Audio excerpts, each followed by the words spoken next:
Hi, Paul Thompson here. We're going to look at sizzly brass today. I'm going to look at some trombones from 3 of our libraries, and I'm going to look at how to make them sizzly. And by sizzly, I just mean that sound that you hear in film trailers or in hybrid film scores. They quite often have that kind of hyper real, slightly over the top sound. It's actually very, very easy to do it. Now, there's lots of different things you can do. There's benefits and disadvantages to some of the approaches. Today, I'm just going to look at EQ. I'm going to give you a starter. I'll put a couple of settings that I'm using down below. And then maybe leave me some comments down below. And if you need more detail, I can go into more detail. We can look at other things. I also made a video where I put some horns, 6 horns through a guitar amp. So I'll link that below as well. That's another way you can do this kind of thing.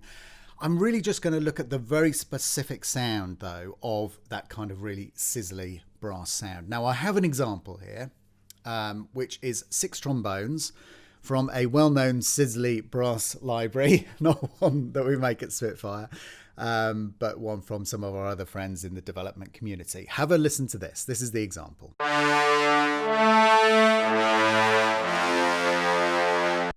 Now, this is that kind of, 6 players playing very cuivre in a nice sounding room.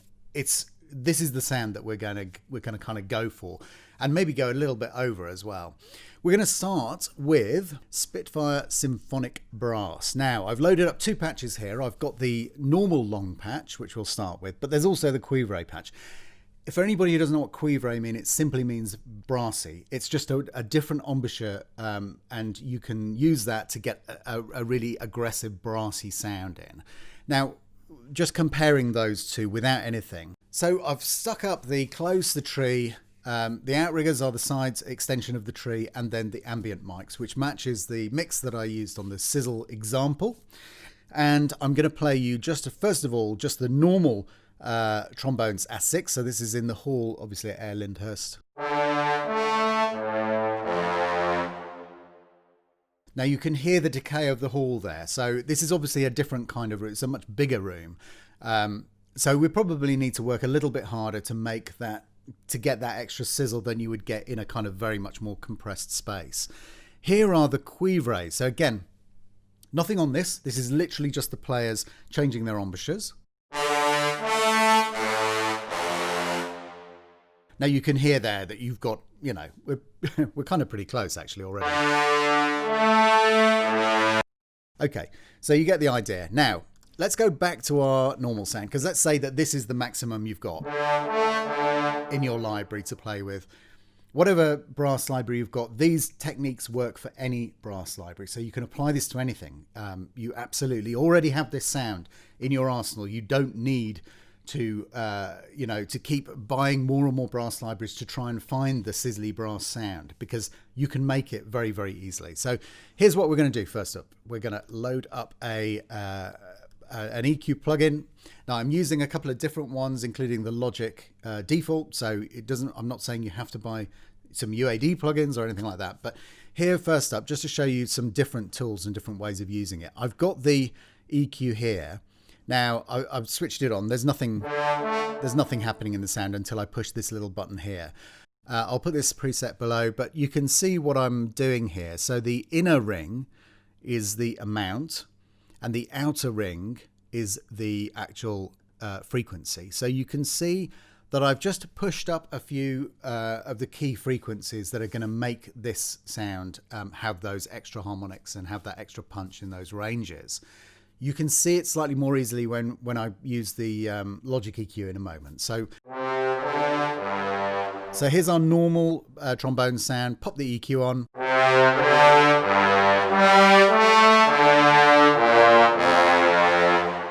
Now it's leapt up in volume a bit, which is why I've just got the L2 covering the stereo out, just to make sure that I don't distort anything. So I can pull the channel volume down a little bit.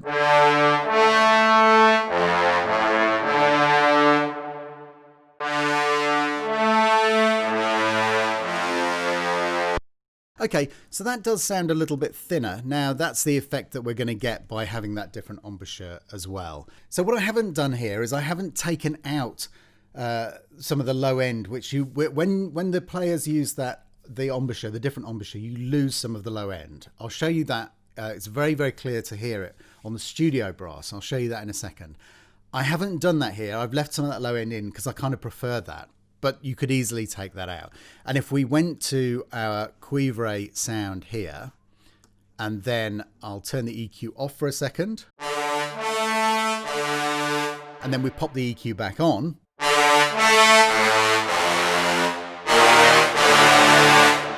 now that is obviously kind of over the top, but maybe that's the sound you're looking for.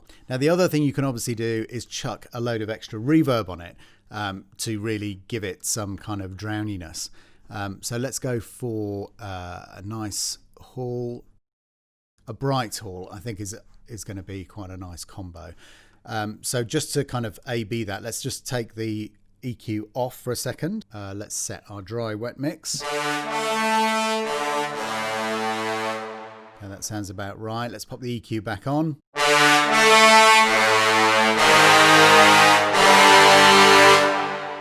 Okay, we're definitely going slightly over the top there. But you get the idea. All of these things are possible. Let's turn that off. Let's look at the next example. So up here, let's get rid of those two. We've got the BBC Symphony Orchestra trombones. Now here I'm using the long cuivre.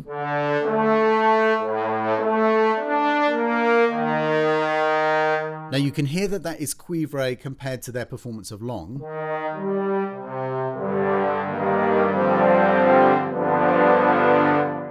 But it's not as sizzly, it's not as cuivre as the one that we had in SSO. This again is a stylistic thing. Different players, different orchestras have a different interpretation of the way that they play certain sounds. So let's have a look at this little trick here. So we've got here a thing called Match EQ, and this is one of the Logic plugins. What I've done is I've simply dragged in the example that we were using, but you could use anything. You could grab a bit of a nice sizzly sound from any source and use that. And then you also put in your current sound that you're using, and it gives you an EQ curve to help you match the sound, the reference sound that you're using. So let's switch that on.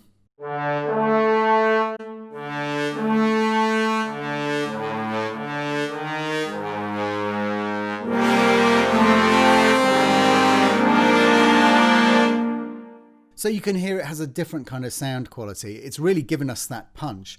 It's actually left some of the low end in, which I quite like. So that's an alternative way of doing that. And again, I'm popping this preset down below so you can grab that and use it as well and tweak around. But very, very simple to make your own as well.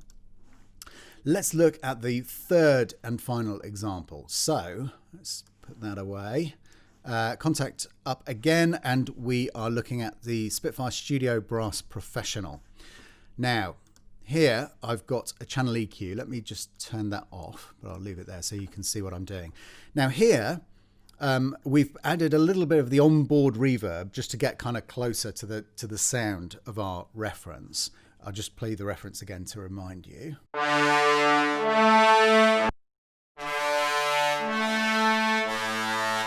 Now I haven't put anything on it yet, and I've actually dialed this back a bit. The cuivre in the studio brass is very, very cuivre. I mean, it's immensely metallic.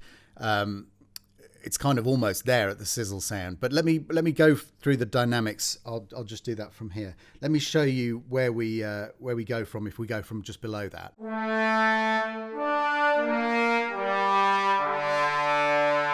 Now that's kind of our top dynamic before you start to go into sizzle territory. But if I push it up through that.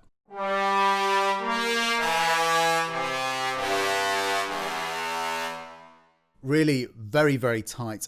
The more cuivre you play, just to reiterate that, the tighter and more kind of compacted the sound becomes. So I'm going to back it off a bit, and we're going to apply the same kind of techniques to get our kind of synthetic cuivre. So I'm going to go to about 3/4 on the mod wheel, which still has some of the body in. It hasn't completely tightened away the body, but just check out what happens if we put this EQ curve on. And just to see, you can see here we've got a little bit of a low shelf going up there. We've got some nice kind of punch there at 145 hertz, a bit of mid here, and then some of that kind of some of the nasal sound really comes in around 2K, 2 to 3K, and then we're just brightening the sound up a little bit at the top end there, just using that 5600, another shelf at the top. So what does that sound like? Let's stick it on.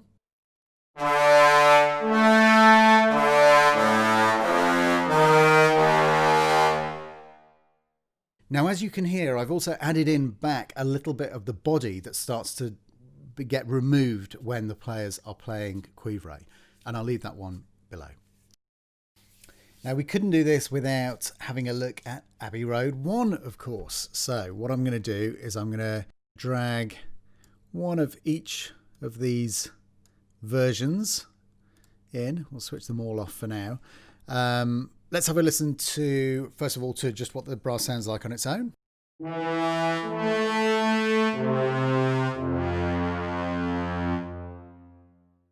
So first up is the channel EQ. So last in, first out. Here it is.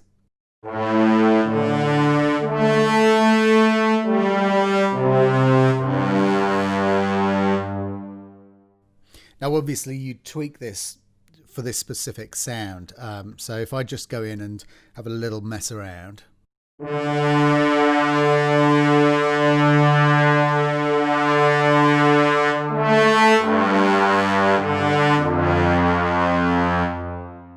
Okay, that's pretty cool. Without.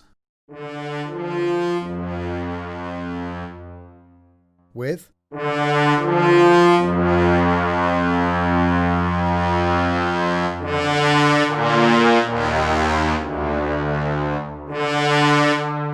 Okay, probably going a little bit over the top there, but just to show you what happens when you start moving things around.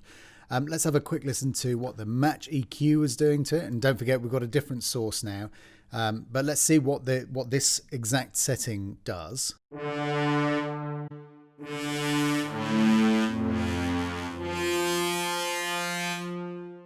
Interesting, it almost sounds a little bit muted, so I'm going to relearn the current sound.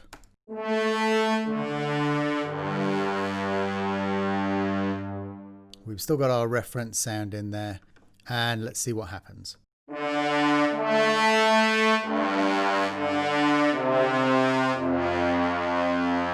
Compared to our example.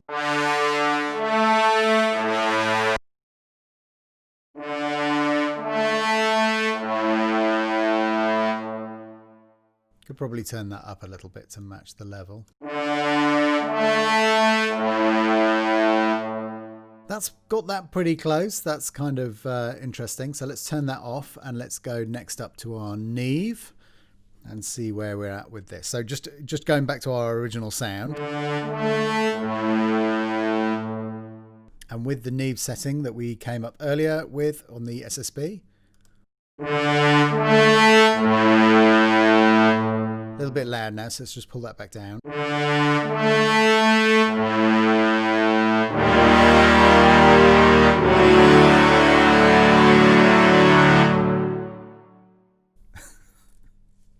Okay, so all I really wanted to get across in this short tutorial is that it's very straightforward to take your existing brass sample libraries, even if they don't go to that super intense Cuivre sound, or it's kind of beyond Cuivre, the kind of hybrid sound, I call it.